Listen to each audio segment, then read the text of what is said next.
僕は常日頃山で死んだら失敗だ、もし死んだとしたら自分のことはいくらでもけなしてくれと、自分自身に対する覚悟のつもりで自分にそうやって言い聞かせてる。ある時には、ある重要なポイントでは絶対に頑張らなきゃいけない時っていうのはある。そうじゃなきゃ成功っていうのは手に入れられない。決断を下さなきゃいけない。登るって決めなきゃいけない。で実際に足を一歩踏み出す、頂上に向かって歩いていかなきゃ成功っていうのはない。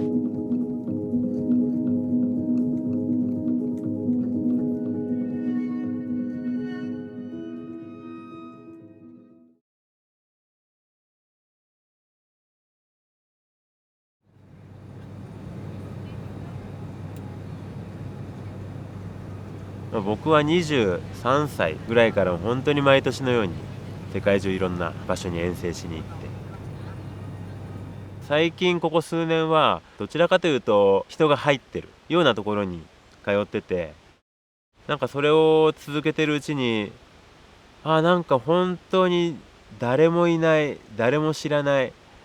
そういうところで自分もどんなとこか分かんない、行ったってどんな山があるのか分からない、登れる対象になる山があるのかさえも分からない。でもそういうところに行って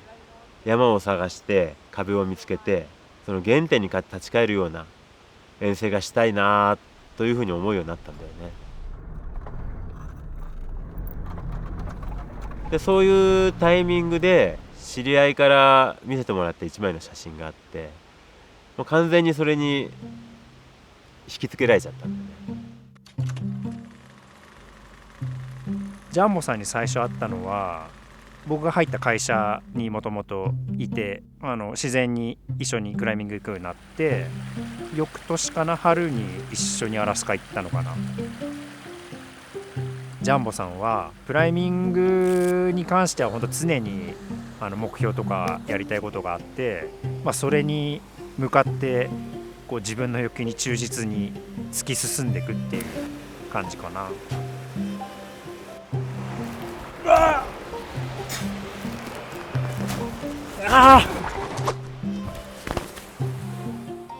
それで共通の知り合いが撮った写真が、雑誌の表紙になってて、その写真見せてもらった時に、うわこれいいじゃん、行こうよ。その分かんないのがすごい面白そうだなって思っ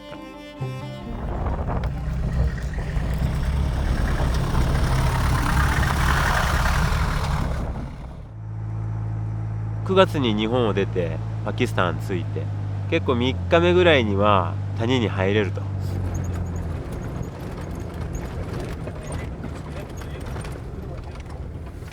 いや許可をもらってるから大丈夫だよって安心して鷹をくくってたんだよね。よし、そこを越えればもうあとは谷だっていうところまで行ったら、いきなりそこに外国人立ち入り禁止っていう看板があって、あれなんて書いてあるか分かんねえなこれ。禁止って書いてあったからにはダメなんだろうなってまず、それで戻ってエージェントの人が交渉してくれて、なんとかその3日目の夜かなんかにお偉いさんの許可が出て、行けることになったっていう感じ。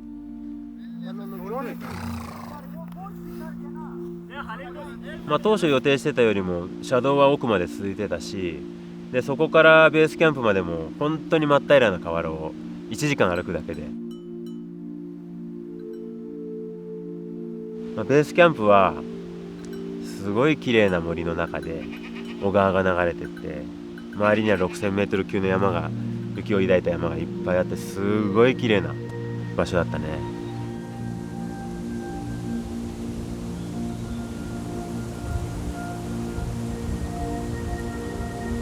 でベースキャンプ行ってみたら、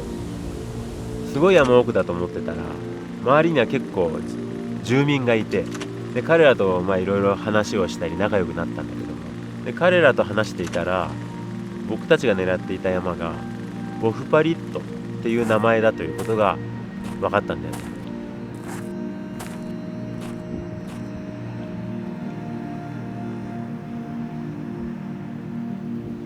どこから見てもギザギザ、すすごい壁とすごい細い岩峰が林立してて、もう本当に鬼の角というか地獄絵図じゃないけど、すっげえ山だなって思ったんだけど、まあ今までいろんな山は世界中登ってきたけど、どういう山を目指すのか、どういうラインから登るのかっていう基準、まあざっくり言って2つあるかな。まあ一つはまあかっこいいこと、分かりやすく言ってしまえばとんがっててぶっ立ってて、で登りがいがありそうなことで、もう一つは誰も登ってないっていうのはやっぱ自分の中ではすごい重要な要素で、やっぱそこには未知の世界がすごく詰まってる。その未知を自分の体使って解明していくっていうのがやっぱそれ登山の楽しみだと思ってるから。でもこのかれこれ10年ぐらいかな、明らかにその若い頃と変わってきてるというか、もう一つの基準があって、それは何かっていうとやっぱりリスク。もちろん若い頃もある程度リスクをなるべく減らすようにはしてたけども、それでも今思うとうわ結構リスク高いとこ行ってるなって思うこともある。だけどやっぱりここ10年は山を選ぶ際にいかに減らせるのか、リスクを、そこの部分をかなり重要視して、山を選ぶ判断材料にしてるなっていうのは、正直あるかな。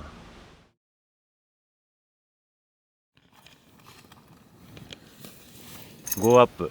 いわゆる本番初日の前の日の夜っていうのは本当にほとんど寝られない、死んじゃうんじゃないかとか、これが最後のあったかい寝袋なんじゃないかとか、いろんなことを考えて不安なことばっかり考えて寝られなくなるんだけども、でも次の日の朝を迎えていざクライミングが始まれば不安な気持ちはどっか飛んでって、今ある目の前のクライミングに集中できるってことは自分自身で分かってたんで、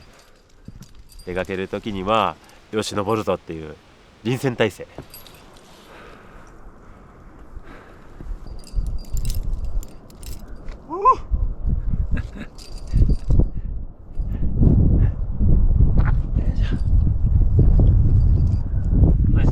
雪まみれ。ボフパリットの北西稜になるのかな。標高差はざっくり2000メートル以上、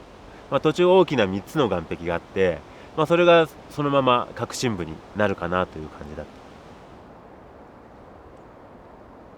た。初日はね、第一岩壁、最初の傾斜の強い標高差300メートルぐらいの壁が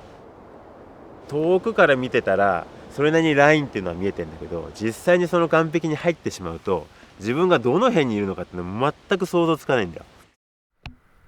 で右に逃げてダメだって左に逃げてって、いつもの感じだよね。壁の3分の2ぐらいまでしか行けなかったかな。なんとかね、レッジを見つけてテントを張ったんだけども、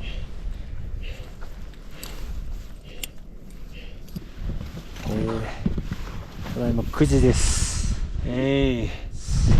結構平らになりました。風が冷たいな。風がね。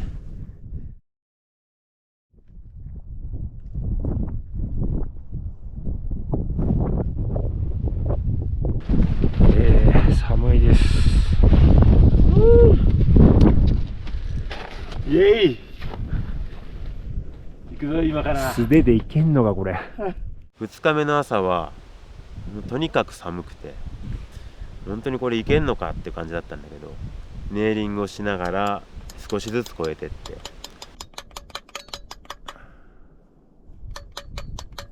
なんとか縫いながら第一岩壁の頂上まで登っていくことができた。で第一岩壁の頂上に着くと細い立地が続いてて、これはまた複雑な立地が始まるなっていうのが一目瞭然でわかるんだけども、リッチクライミングの一番面白いところっていうのは5メートル先も分かんないこと。右に行くのか左に行くのかまっすぐ登るのか、そうやって迷路みたいなところを縫って最終的に頂上に立つって、そのプロセスがやっぱり一番複雑かつ面白い。立地が終わりを告げる、そこからもう完全に断崖絶壁だってとこの端まで行ってパッと下を見るんだけど、やばいわけよ。もうはっきりかぶってんの、100メートル以上ドーンって。ここでも降りなきゃいけないよねっていうので、どの岩がちゃんとしてて、どこにしっかりした視点を作んなきゃいけないのか、しかもギアはそんなに捨てられない、いろんなことを考えなきゃいけない。やっぱり立地って難しいなーっていうのを改めて思い知らされる経験に なったよね、あそこの部分ってね。いや全然、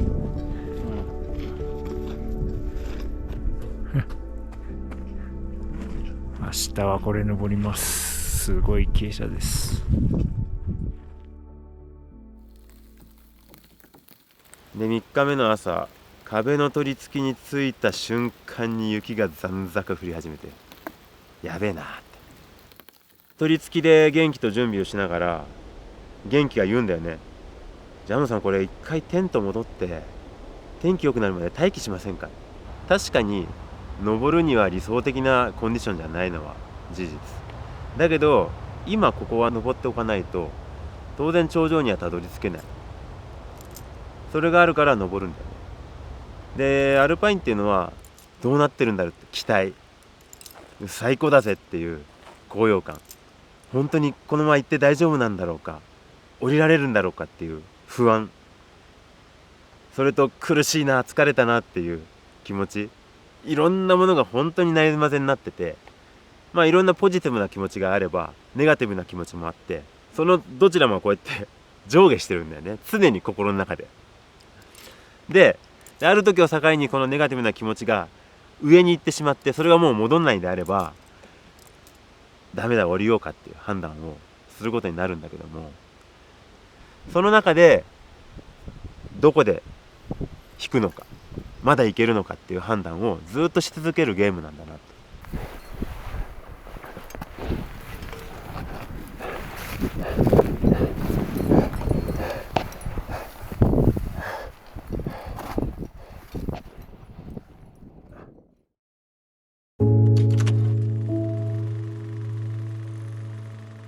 2010年の春に、僕は元気ともう一人岡田さんというパートナー3人でカナダ最高峰のローガンにある未踏の南東壁に登りに行った。北米の何人かのクライマーがトライを続けてたんだけども、誰も登れてなかった。でそれをよし俺たち初登するぜと意気込んで登りに行ったんだ。山入ってセスナで着陸して、最初でかいな、どこ登んのこれ、弱点も少ないっていうか、その安全に上がっていけるところが少ない。ローガンっていうのは天気が悪いんだよね。でも毎日のように雪が降って、でたまにその雲が晴れて南東壁が姿を見せるんだけども、たまにドーンって雪崩の音がしたりして、順化から戻ってきた時に、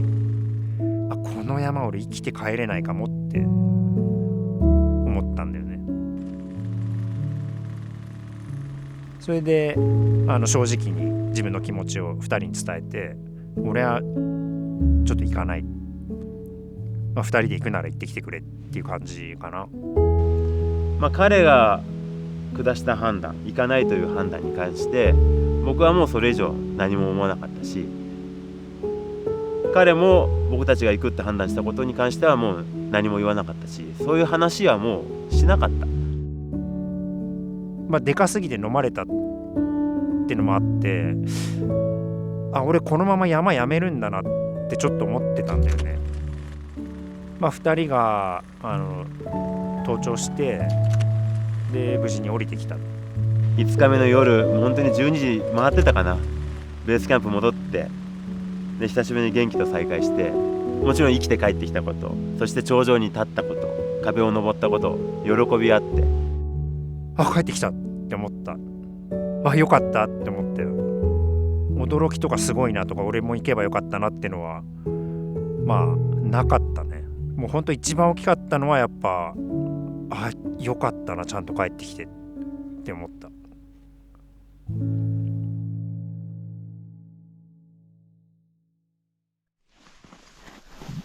4日目4日目、今日は天気いいです。昨日の夜は結構寒かったです。4日目の朝、もうそれまで3日間の疲労の蓄積っていうのかな、かなりあって、ものすごい寒くて寝られなかったし、辛い、でももう頂上は近いぞと気合を入れて、もう細い立地が目の前遮ってて、でその細い立地をずっと登り続けてたら、気づいたら自分の周りの岩がいきなりボロボロに変わってたんだよね。ちょっとあれ見ろよ。後ろ振り返った時にもう思いっきり掴んでったやつって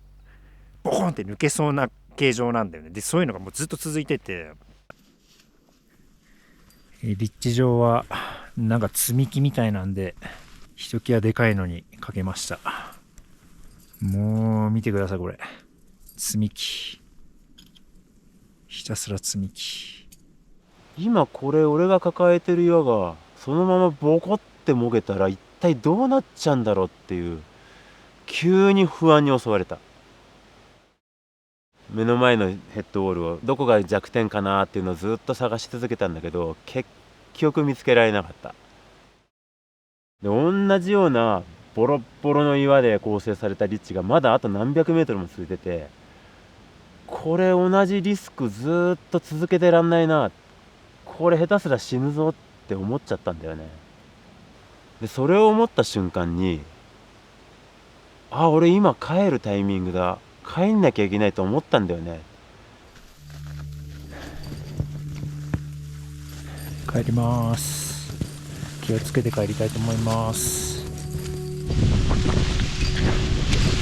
なぜか凄まじいスノーシャバです。結局登山に正解不正解ってのはないんだよね。で強いて言えば、頂上に立って元気に帰ってきたらそれはもちろん成功だし、正解で、自分自身はローガンで成功した、行くって決めて成功した。特に頂上直下で一回敗退しよう、もう帰ろう、でも最後の最後にやっぱりダメだ、行かなきゃダメだって言って行って成功した。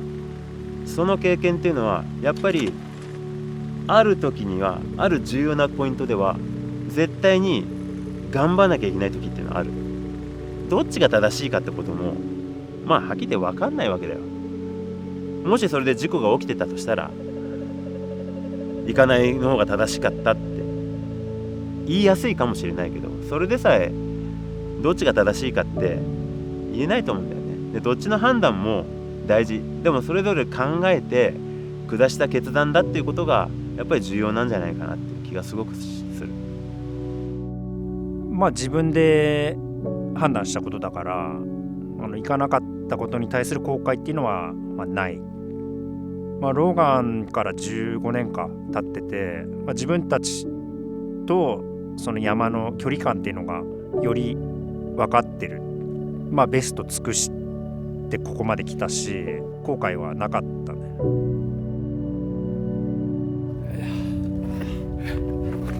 お疲れ様です。いや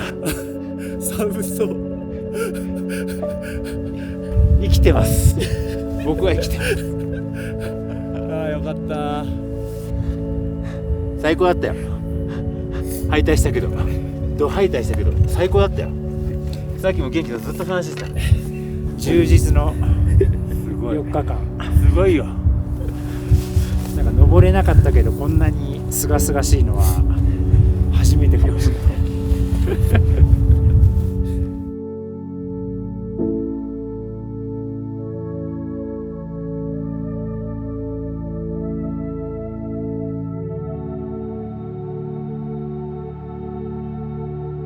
行ってよかったな、また行きたいなって思えるだけで遠征って成功なんじゃないかなって最近はすごく思う。だけど登れなかったのは事実で失敗したのも事実だからまた行きたい。それがクライマーの差がってやつだね。